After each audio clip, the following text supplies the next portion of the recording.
Olá, irmãos, a paz do Senhor. Boa tarde, aqui é o Pastor Kelvin.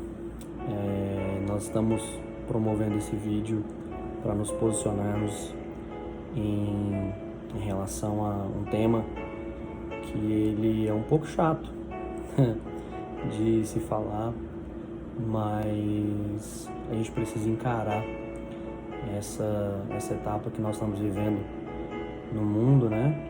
E precisamos falar sobre isso. Eu quero abordar neste vídeo o tema sobre ofertas e dízimos.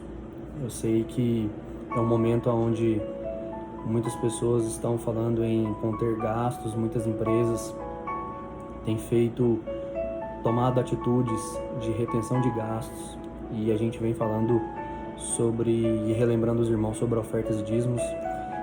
Ao primeiro momento parece um pouco estranho, mas nós vamos acompanhar aqui na palavra do Senhor que nós precisamos nos lembrar daquelas pessoas que precisam, dos necessitados, e um momento como esse nos faz lembrar dessas pessoas.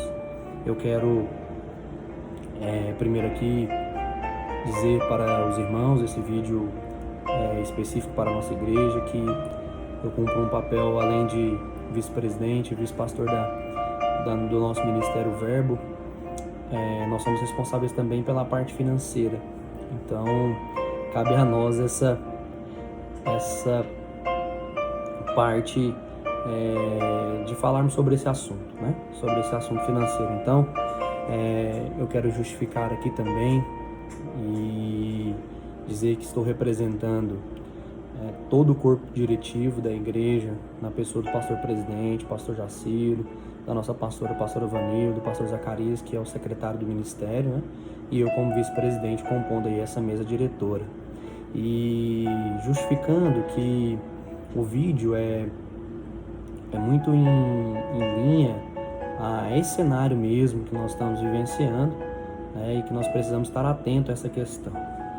Eu quero esclarecer aqui para os irmãos também que, de forma alguma, nós estamos aproveitando essa situação para falarmos deste tema, mas sim é uma forma de conscientizar, né? Cada um, é uma forma de ter uma reflexão e nós nos conscientizarmos como cristãos qual é o nosso papel, ou quais são os nossos papéis num cenário deste. Então eu queria refletir com os irmãos aqui numa palavra, num texto da palavra do Senhor que se encontra no livro de Atos dos Apóstolos, capítulo de número 4, o versículo de número 32 ao 35. Eu sei que este texto, em alguns momentos, ele é bem contestado, ele tem algumas pessoas que interpretam de forma incorreta este texto, e quero já esclarecer também que não é um ensino, não é um vídeo visando o ensino do texto e extrair do texto todo e qualquer aprendizado. O intuito não é esse. Quem sabe em um outro momento a gente consegue fazer isso, mas o intuito aqui é mostrar para os irmãos e basear aquilo que nós vamos falar na palavra do Senhor. Bom, o versículo de número 32, ele inicia dizendo: "E da multidão dos que creram, um só era o sentimento e a maneira de pensar.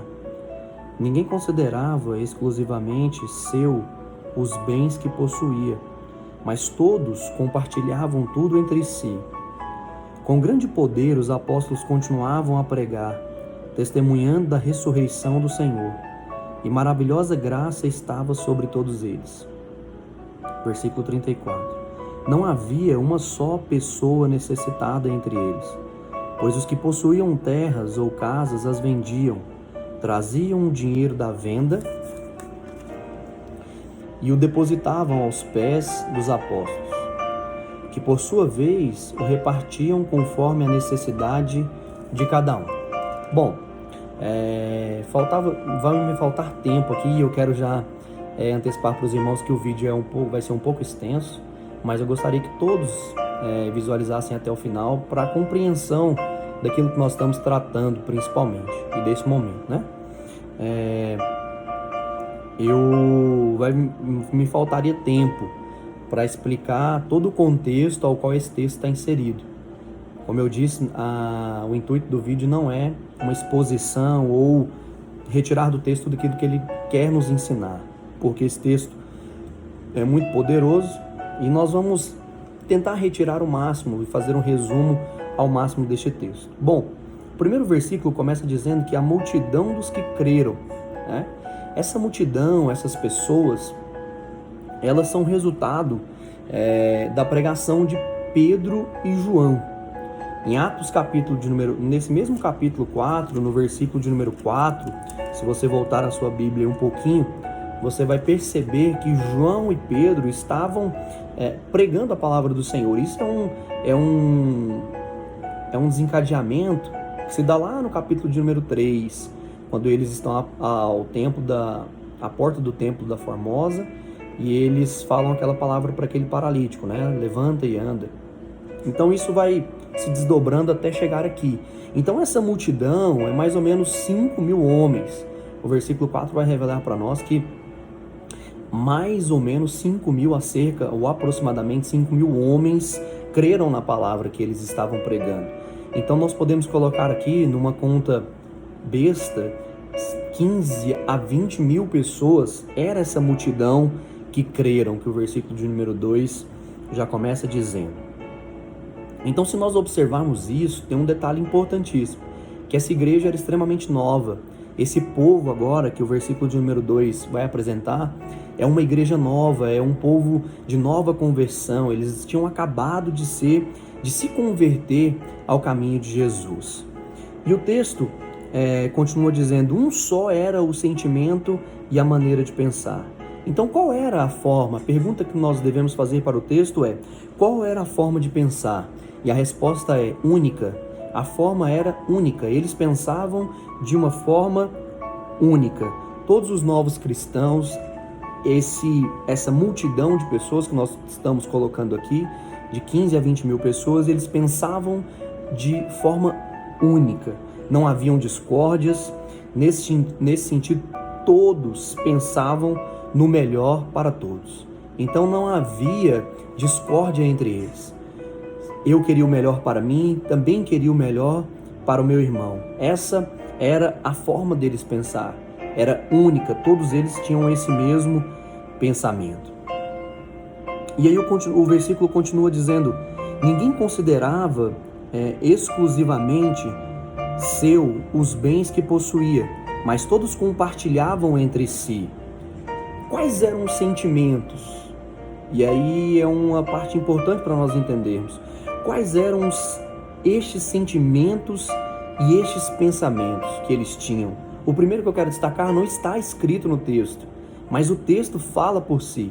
E o primeiro sentimento é amor. Eles eram novos convertidos, era uma igreja nova que tinha acabado de nascer, mas havia um amor muito grande neles e eles praticavam um amor muito grande. O segundo que eu quero destacar é generosidade. Eles eram extremamente generosos, as pessoas faziam e demonstravam generosidade. Não havia egoísmo, ausência de egoísmo.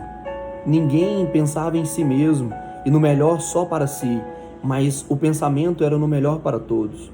O voluntariado, mesmo os bens sendo deles. O versículo de número 32 vai ser bem claro em dizer que ninguém considerava exclusivamente seu os bens que possuía. A propriedade era própria deles. Através do trabalho eles conseguiram, através de uma vida, numa profissão, eles conseguiram alguns bens, né? Então, de forma voluntária, eles vendiam e eles compartilhavam entre eles o resultado da venda desses bens, ou seja, o dinheiro. Eles vendiam os bens que eles tinham, ou eles eram possuidores, eles eram pessoas de um alto escalão, pessoas ricas, haviam ricos e pobres, e os ricos se dispunham de alguns bens que eles tinham para que aquele que estava mais pobre, mais necessitado, também tivesse a oportunidade de ter uma vida de igual forma. Não havia aquele dito, eu anotei aqui, o que é meu e o que é seu é seu. O dialeto era, o que é meu é seu e o que é seu é nosso. Então havia uma generosidade muito grande. Havia um amor muito grande nessa igreja que acabara de nascer. E o versículo de número 33 continua dizendo: com grande poder os apóstolos continuavam a pregar, testemunhando da ressurreição do Senhor, e maravilhosa graça estava sobre eles. Os apóstolos aqui, o texto, Lucas, traz para nós uma informação muito importante. Ele faz questão de colocar que, embora a igreja era generosa, embora os irmãos pensavam uns nos outros, os apóstolos não deixavam de pregar, porque a igreja não é e não pode ser constituída na base de apenas um tema. A igreja não pode ser apenas solidária, a igreja não pode ser apenas missionária. A igreja ela é constituída e foi constituída com um principal aspecto: pregar o evangelho do Senhor. E o evangelho do Senhor me faz a ter boas obras, a cumprir boas obras, a praticar boas obras, a ajudar as pessoas, a compartilhar o que eu tenho muito com aquele que tem pouco. Então Lucas aqui quer revelar para nós que mesmo a igreja fazendo isso, e os apóstolos que tinham essa responsabilidade de fazer essa divisão, porque eles recebiam as ofertas, eles não paravam de pregar. E isso é muito importante pela questão da igreja e ser constituída em si. O versículo 34 vai dizer: não havia uma só pessoa necessitada entre eles, pois os que possuíam terras ou casas as vendiam, traziam o dinheiro da venda e colocavam nos pés dos apóstolos. Agindo neste pensamento e neste sentimento, não haviam pessoas necessitadas na igreja, porque todos possuíam a consciência de que se eu tenho, se eu posso, se eu consigo, eu preciso ajudar o meu irmão que está necessitado. Muitas das vezes, nesse período que nós estamos passando aí, muitas pessoas em casa, muitas pessoas que estão perdendo o seu emprego, eles vão entrar nesse mundo aqui dos necessitados. E já deixando para nós uma palavra, que é o intuito dessa reflexão, nós como igreja precisamos cumprir e praticar essa parábola aqui, essa parte da palavra do Senhor. Porque pessoas ficarão necessitadas, e nós que quem sabe nós não perdemos o nosso emprego, ainda continuamos com o nosso salário, nós temos que ter a consciência de que nós vamos precisar ajudar essas pessoas, ajudar esses nossos irmãos. E aí o versículo de número 35 encerra dizendo que: e o depositavam aos pés dos apóstolos, que por sua vez o repartiam conforme a necessidade de cada um. Os apóstolos agiam com grande responsabilidade e coerência. Era uma responsabilidade muito grande receber esse dinheiro, quem sabe em quantias altas, elevadas. E eles tinham a responsabilidade de identificar aquelas pessoas que eram necessitadas, que estavam precisando, e fazer e compartilhar, e entregar essa oferta que os irmãos haviam trago, para que não houvesse desigualdade, todos vivessem em comum de forma igual. Para nós concluirmos e o vídeo não ficar tão extenso, mais uma vez queremos deixar bem claro que não é oportunismo. Nós não estamos utilizando do oportunismo para trazer essa palavra de reflexão. É uma mensagem para a nossa conscientização acerca daquelas pessoas que vão precisar de um auxílio, e nós como igreja precisamos nos posicionar nesse sentido, de nos posicionarmos como mantenedores dessas pessoas que ficarão nessa posição de necessitados. Conscientizarmos acerca de que, quem sabe, nesse período do coronavírus, eu tenha como me manter. Eu tenho como manter a minha família, o meu salário eu não perdi, o meu emprego eu não perdi. E eu consigo manter a minha família, eu consigo suprir as minhas necessidades. Mas eu preciso me conscientizar que pode ser que o meu irmão não consiga. Pode ser que meu irmão tenha perdido o emprego.